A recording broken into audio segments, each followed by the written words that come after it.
ባቡሬ ዶክተር አብይ ቃል የገቡትን መፍትሄ እስኪያገኙለት ድረስ በአናታችን መጓዙን ይቀጥላል።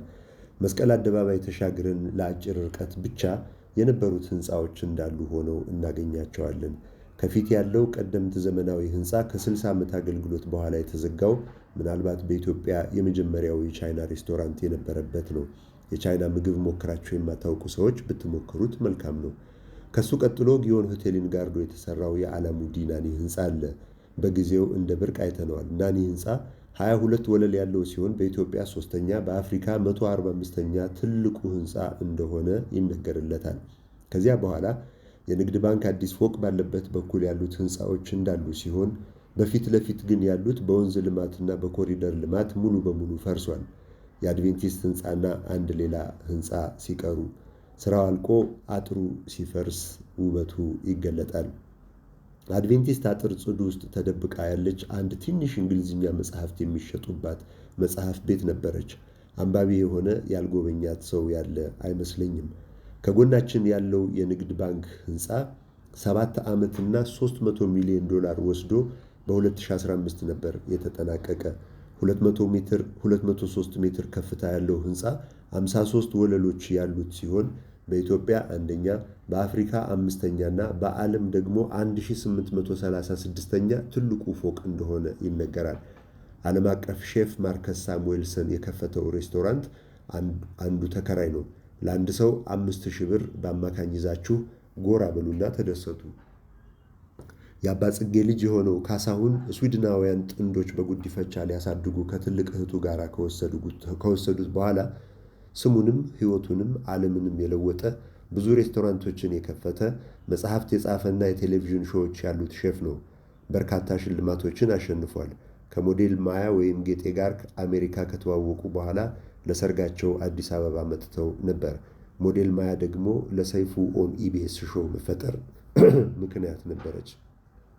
ከፊታችን ካለው ሃራምቤ ሆቴል እና አምባሳደር ሲኒማ ጀርባ የቪኦኤ ጋዜጠኛ የነበረችው የሚሚ ስብሃቱ ቤተሰብ ሀብት የነበረው አምባሳደር መናፈሻ አለ። አሁን የማን እንደሆነ እንጃ። አምባሳደር ሲኒማ ፊት ለፊት በወንዝ ዳር ልማትና መልሶ ማልማት የፈረሰና የታጠረ ቦታ አለ። በግሌ የወንዝ ዳር ልማቱ ቆሻሻ መጣያ የሆኑት የአዲስ አበባ ወንዞች ንጹህ ውሃ ይዘውና ሞልተው እንደማይ እጠብቃለሁ። ፒያሳ አውቶቡስ ተራ ይላሉ ወያላዎች እዚህ ፖይንት ላይ። 4 ኪሎ ከፈለጋችሁ ወደኋላ አምባሳደር ጋር ሂዱ።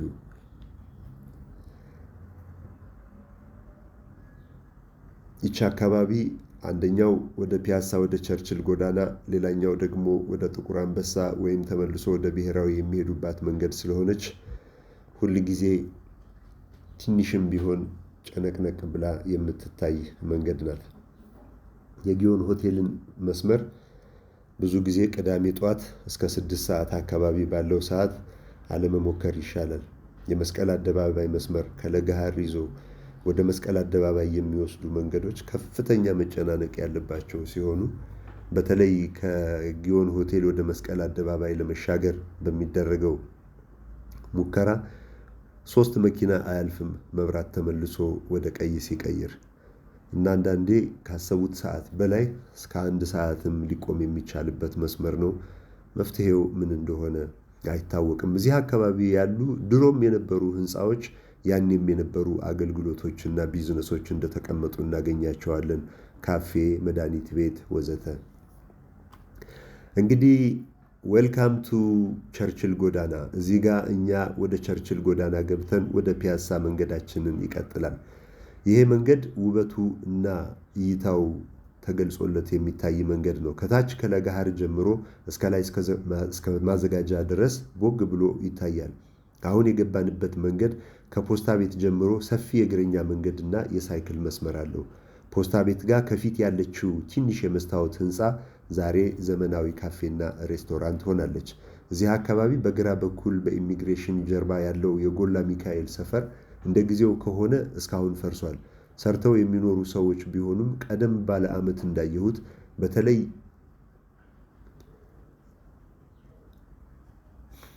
በክረምት የሽንት ቤት ቆሻሻ የሞላው የጎርፍ ቤት በቤታቸው በፊት በር ገብቶ በኋላ በር ይወጣ ነበር። ለዚህ መከላከያ ከወለሉ ከፍ ያለ የእንጨት ርብራብ ሰርተው አየር ላይ ይኖሩ ነበር።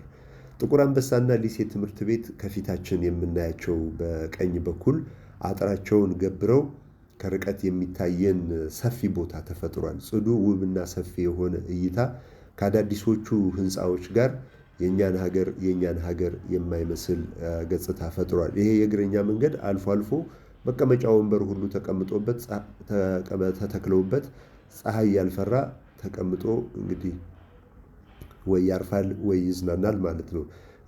በግራ በኩል ልክ እንደ በቀኝ በኩል እንደሆነው አልተደረገም። በግራ በኩል ያለው ግን ላይ ድረስ በጣም ሰፊ ቦታ ለእግረኛና ለሳይክል ጋላቢዎች ተፈጥረውበታል።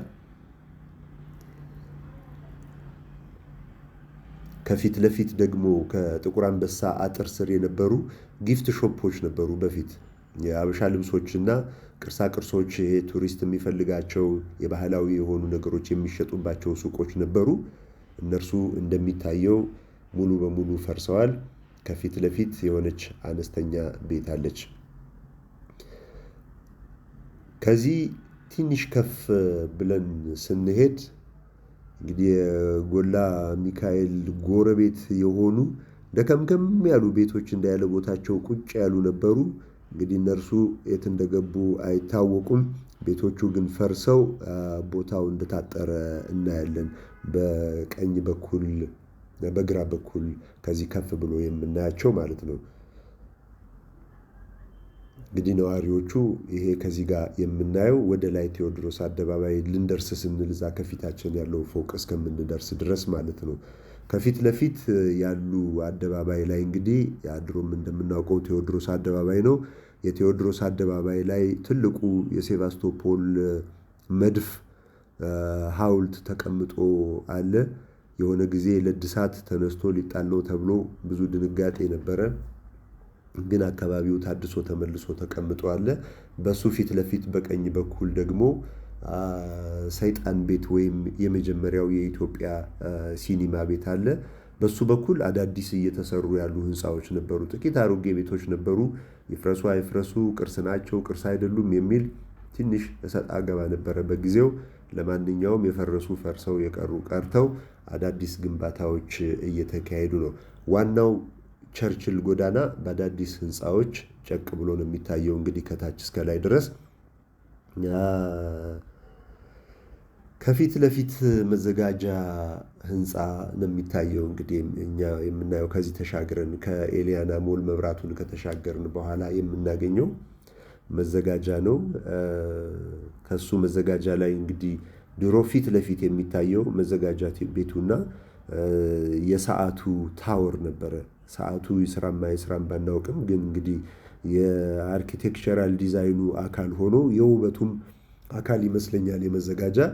አሁን ያንን የጋረደ አዲስ አለ። እንዴት አድርገው አስበው እንደሰሩት ባይታወቅም የአድዋ ሙዚየም በሚሰራበት ሰዓት አናቱ ላይ አረንጓዴ የአፍሪካ ምስል ያለበት መዳብ ቀለም ያለው ልክ እንደ አድዋ ህንፃ መዳብ ቀለም ያለው ሀውልት አለ።